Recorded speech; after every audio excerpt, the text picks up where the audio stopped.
Hey y'all, welcome back to Kim's Southern Sanctuary. It's one of those days where I have a lot on my mind and I've got a lot to talk about. So our kids in our school district in the state of Louisiana went back to school full-time last week. And I kind of knew already that when all of our kids got back in school that business, as far as business for administrators and us behavior folks, was going to pick up, because these kids haven't been all together in about 3 or 4 months. We've dealt with a lot of issues that are just unbelievable the past week, like since last week, these kids coming back. So I just kind of like to share every once in a while the things that we're dealing with our teenagers, our middle schoolers and our teenagers, because those are predominantly the schools that I work in.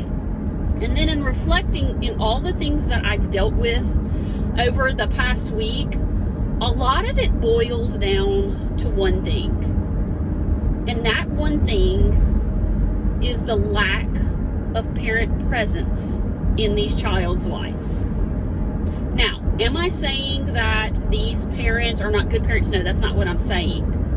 I'm saying that as parents, the role of parenthood has shifted from being a parent to being a friend. My kids will tell you that I love them and I take care of them and I meet their needs, but I'm not their best friend. I am their parent, and that's something my husband and I strongly believe in. We are going to parent our children. It is our responsibility and it is our job to parent our children. That means we discipline, we give consequences, we're in their business and we know what's going on. There are tons of parents that have no clue that their kid skipped 2 days in a row. No clue until an administrator calls them. Yes, we dealt with that on Monday morning. And then to find out that this child is like doing all this stuff and the parents don't know what to do. Parents have to be present in their children's lives. Excuse me. So some of the issues that we dealt with this past week, we had, and it may have been already an uptick in this, but we've had an uptick in vaping. Kids bringing those vaping things to school. Kids vaping in the bathroom. Kids just starting fights. It's been unbelievable. In our district, if a child is caught vaping, the first time it's an automatic 5-day in-school suspension with mandatory vaping counseling. That vaping counseling goes through me. I'm responsible for taking care of that. So right now, I have 3 kids who I have started vaping counseling with. If you're a parent and you know that your child vapes and you need some help, some assistance with getting them off of it, you can reach out to me. I found a great program through the American Lung Association that I use, and it's very good, and that's what I'm using with these kids. Now, also, a principal, if a child is caught vaping, according to our district policies, if a kid is caught vaping, they can also be drug tested. Y'all, these kids have no clue what they are inhaling through these vapes. Like, no clue. They can be laced with marijuana, meth, all kinds of stuff. In addition to what is already in the pod. Did y'all know that those vaping pods are more dangerous than cigarettes? One pod, 1 Juul pod, is like smoking a whole pack of cigarettes. And inside those pods, there are 250 different chemicals. 69 of those chemicals are cancer-causing chemicals. So when I give the list of the kids of these chemicals that are in these pods, it's like carbon monoxide, tar, formaldehyde, arsenic, cyanide, and a whole bunch of other stuff that I can't even pronounce. So my theory is, if I can't pronounce it, it can't be good for me. So it's been kind of eye-opening to see how these kids are, number one, acquiring this, and the fact that they have no clue what they're putting into their body. And a lot of times they're doing it because their friends do it, or it's the in thing to do. And let me tell you this, after drug testing some of them are testing positive for drugs. Now, do we think that it's from the vapes? Probably not. They probably have some other extracurricular activities going on. But these parents have no clue that their kids are vaping because they're not in their business. As a parent, it's your job to be in your kids' business. I tell my kids, and y'all, I'm not a perfect parent. By no means am I saying that. I'm just saying that in my job, I'm starting to notice that parents just don't have a clue. Is it because they work a lot? I don't know. Is it because they have no control of their children? I don't know. These kids think that rules don't apply to them and that they're above the law. Like, they just have that mentality. Like, I don't care. It's all good. Nah, nothing's gonna happen to me. Wrong. These children are our future. And I hate to say it, but for some of them, the future don't look too bright. Take that as you want it. So, that being said, with all that, vaping has been a big thing, like, over the past week, and it's consumed so much time for administrators. Social media, yet again, is a whole nother issue that we're dealing with. We shouldn't be dealing with social media issues at the schoolhouse. The things that parents bring to the school and show administrators that have come off of their kids' phones, it's unbelievable. Like, these kids are starting crap outside of school, and then it bleeds over into school. Well, then it takes up instructional time, or it makes the learning environment for those kids toxic. It's unbelievable. So, as parents, how can you be more present in your child's life? On a daily basis, I think, how can Chris and I be more present in Nora and Emily's life? I mean, I already feel like we're pretty present. But I know that there's something that we're missing. You know, what do parents do? I know that there are a lot of parents that come to us and they're like, I just don't know what to do anymore. Well, number one, you've got to know what's going on with your kid. You've got to. Take that phone. They didn't buy them phones. Those kids don't have that much money to buy those phones. So the parent had to purchase the phone. So in our house, all these cell phones are ours. They're ours. I'm loaning it to you.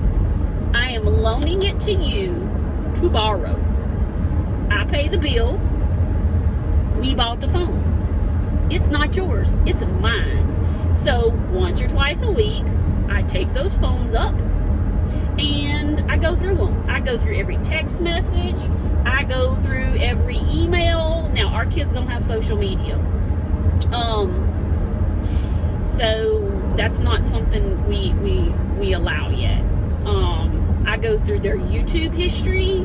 We go through everything. And what kids don't understand is, if you put it out there, you can delete it, but people can still find it. They're not as smart as they think. So go through your kids' phones, go through their text messages. I made Nora delete a text the other day. Her best friend did a video of all of their friends, pictures of all of their friends. I didn't like the music that was in it because there was some nasty words, and I told Nora, I'm like, delete it. And I said, you can tell your friend, don't send another video that has nasty language in it. Sorry, we're not doing it. She got upset with me. But you want to know what? That doesn't fly. We're not doing that. She's 13. No. So she had to delete it. I take those phones. They're not theirs. There's a certain time of the day where their phone's cut off. We have an app called Family Link that Chris has on his phone, and he can cut them off and on whenever he gets ready. If they have an app request, it has to go through him. He has to approve it through an email, or he has to type in a code on their phone. But before they want to get an app, we go through that app, and if there's anything in it that we don't like, we get rid of it, or we don't accept it. If they do download an app and something comes up that we don't like, we delete it. Like, we delete it. And I feel like because we've done that, we've made our kids more aware of, like, how people can just randomly send them stuff that they don't know. Prime example, yesterday. Nora comes to me and says, Mama, Emily just got an email from somebody, and it had a link to something that was, like, nasty. And I'm like, what? And so I got Emily downstairs, and she was freaking out, like, just freaking out. And she's 11. And so she's like, Mama, like, I didn't know, but oh my gosh, it is so nasty, and please don't open it, because I just don't want to see it, because it was just so nasty. I just can't, Mama. Please don't open it. And I didn't mean to open it, but I opened it because I didn't know what it was. So already in my mind, I know, okay, well, we have put something in her head to make her know that what she saw wasn't right. So I open up that email, because it didn't pop up as a number on her text, it popped up as an email. So I clicked the link, and it was a link to porn. It was a link to a woman who didn't have a bra on, rubbing on her boobs. And it freaked my kid out. So we just deleted it. And so we told her, like, she thought she was in trouble. And I'm like, no, you did nothing wrong. Now, what we did tell her is, okay, if you see a number that comes up or an email address that comes up that you don't know or has, like, a random link in it, you just delete it. Or you bring it straight to us. We'll take care of it. You don't. So I kind of feel good knowing that she was distraught about that. Like, super distraught about that. Next thing I would tell you, I know a lot of parents have to leave work early before their kids get on the bus. So we sat and talked to a kid the other day. He had gotten in trouble on Wednesday at school.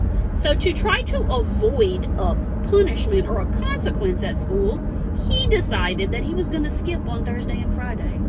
Well, the assistant principal needed to talk to him about this situation. So after the second day of not being there, she called his parents and said, hey, I'm just calling to check on such and such because he hasn't been here the past couple days. And the mama was like, what are you talking about? He hasn't been there. He had been skipping. They had no clue. They had no clue that he was skipping.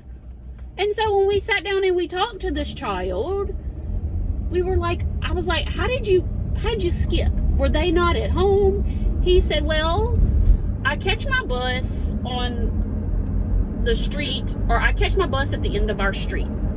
So what I did was I would walk to the street that was next to us, and I would hang out there until my parents left for work.